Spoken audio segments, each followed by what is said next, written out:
What's your first question, Jimboy? First question, ano yung isang bagay na pangarap mo? First question.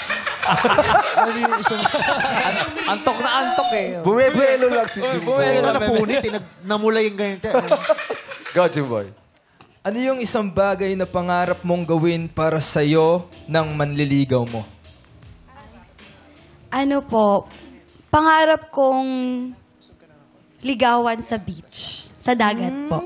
Ano Yun. na? Pangarap ko pong maligawan sa beach with the sunset and with the flowers, with the candles, Sweet. ganun. So, bawat ligaw niya sa'yo, dadaling ka niya sa beach? Opo, kung maaari. Pati ka magpaligaw sa manging isda. Para hindi siya lagi. Sunset vibes. Chubby, ang dami kong huli ngayon.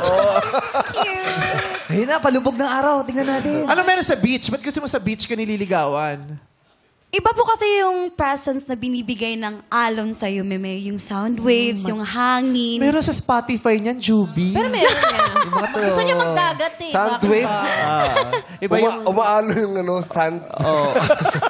Tsaka summer ngayon eh. Sarap Parang gusto mag-beach niya ngayon, summer. ngayon na. Gusto niyo may experience maligawan sa beach, Jody.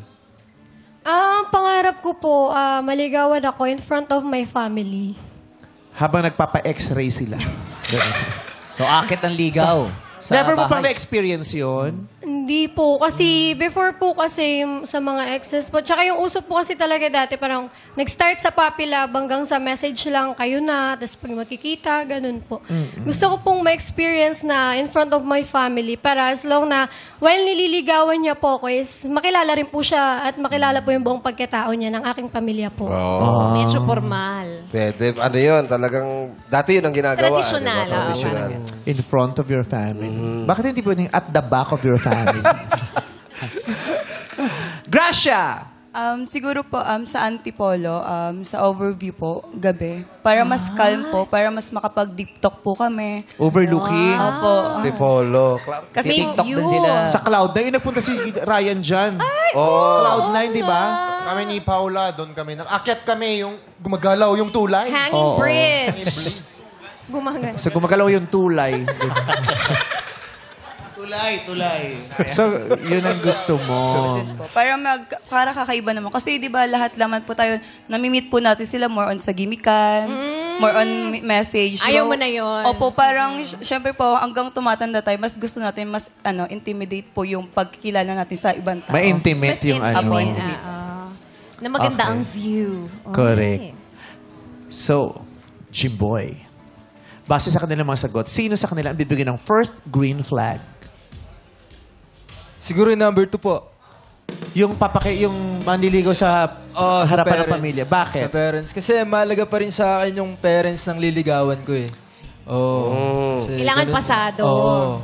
At saka walang- Ako kasi sobrang old school ako eh, na tao. Kumbaga, Ano bang school mo na elementary? UST. Old pala rin. Kumbaga parang yun po. Tsaka walang ano yun, hindi magastos. Hindi ka na pupunta sa beach. Hindi ka na pupunta ng Antipolo. Pwede. Kaya lang, alam mo kung saan siya nakatira? Saan? Sa Aklan. sa Kalibo. Layo. Ang layo. Para ka rin nagburakay. Pero walang malayo sa pagmamahal. Ay, tama. Wow! Grabe na makala mo naman talaga. Lumipad ka pa, punta ng Mars para sa babae. Okay, congratulations, Jody. Ang first green flag ay napasa iyo. Pasado ba yung decision ni Jimboy sa Jazz? Okay sa yun? O meron kang iba sanang na sana yun ang pinili niya? Meron po. Sino? Si Juan pa rin po. Ah. Nakastick ako kay Juan. Oo. Gusto mo rin yung mga gano'n yung sa beach. Doon din po kami nag-start. Oo, sa Boracay. Same story. Oo, sa Boracay. So, kailangan may mga ka-ex-deal kang mahanap dyan. Para libre ang kwarto. Next question. Next question. Next one. Jimboy, next question. Yes po. Susunod na tanong. Ikaw yun, Jimboy. Ikaw. Okay.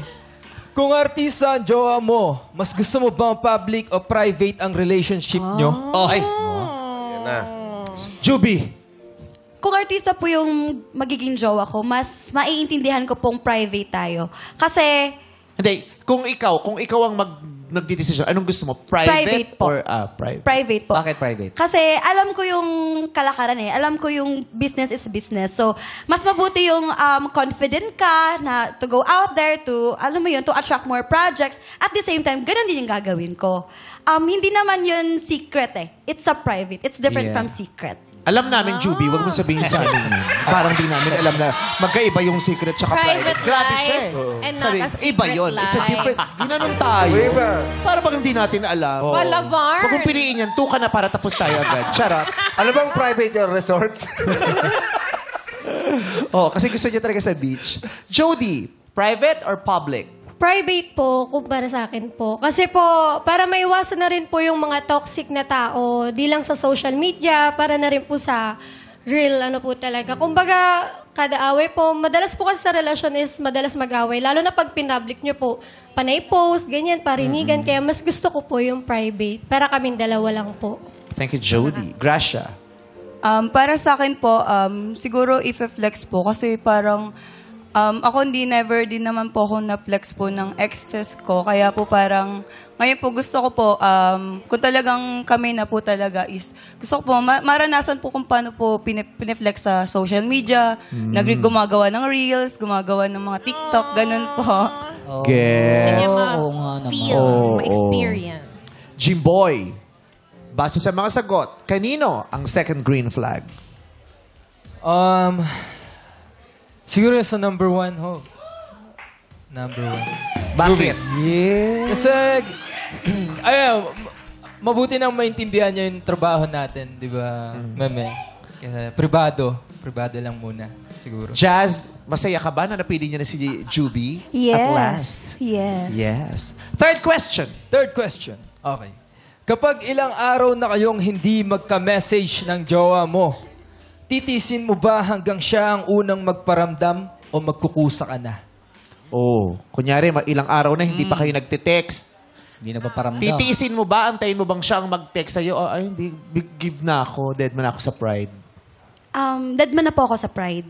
Kasi first and foremost, hindi mo naman minahal yung tao para makipagtiisan. Minahal mo siya para intindihin siya, para kamustahin siya, para malaman din yung side of story niya. Kasi, paano kayo magkakaintindihan kung walang mamamagitan po? Paano kayo mag-work kung hindi ka po magko-compromise? So, kalimutan mo yung pride, unahin mo yung mahal mo. Jody.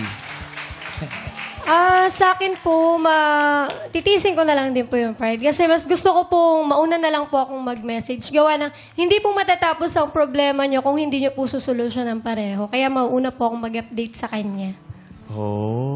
Babait. Gracia. Ibahin mo para maiba tayo. Siguro po, ako na rin po mag-first move po na kasi ayoko rin po na parang may sama ng loob po na, kunwari yung karelasyon ko, ayoko po nung di nag-uusap, hindi na pagkakaayos po yung problema po namin. So sila, lulunukin ng pride. Text na nga ako. Bakit? Hindi, di ba ganun daw sila? Sila mauna. Sila yung mauna, ikaw. Oo. Ha? Ay, ako din. Hindi ko kaya yung kunya, lalo na kung magkaaway kayo, tingin ka ng tingin sa phone kung nag-text na siya o at least nag-miss call. Ikaw din naman na-stress. Correct. Ikaw na yung tumawag. Kaya ang sakit yung pag tinawag mo, dinedma ka pa din. O kaya ni-reject yung call. Yes. Ay, rineject yung call. Pero at Away least, yun. You tried. ano at least ay ang sakit? So, last green flag, Jimboy. Kanino mo ibibigay? Nakaisa na si number 1, nakaisa na si number 2, wala pa si number 3. Sino ang bibigyan mo ng green flag? Pag number 10 pinili mo, nasan sa'yo yun? Pero makakatikit, charot. So, 1, 2, or 3? Okay, number 1. Hi! Ay! Talaga? Gusto mo talaga yung 1? Nagustuhan mo yung sagot niya? Mag-overtime na tayo. Hindi, Meme. Kahit mag-overtime, wala tayong magagawa. Kailangan, buhay mo yan, baliw. Hindi, Meme, sa akin, sige, game tayo sa number 1. Actually, gusto ko rin yung number 3, sagot niya. Pero, parang mas taos po sa akin yung number 1. Yeah. Mas sincere si number 1 para sa'yo. Mas Okay. sincere. So, si number 1, si Juby, nakadalawang green flags. Pero bago yan, heto muna mga searching na hindi mo napili, Jimboy. Searching number 1. Searching number 2. Pakilala ka na.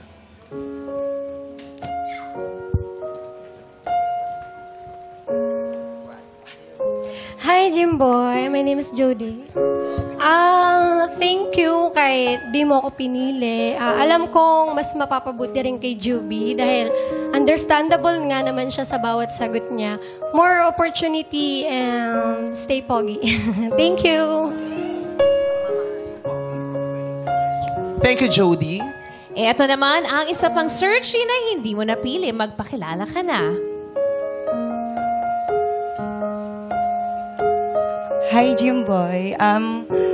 Sana maging worth it yung pagkakilala nyo dito. And yun lang. Thank you. Welcome. Thank you. Bago kayo magkakilala ni Juby, may special na mensahe sa iyo ang ex mo na si Jazz.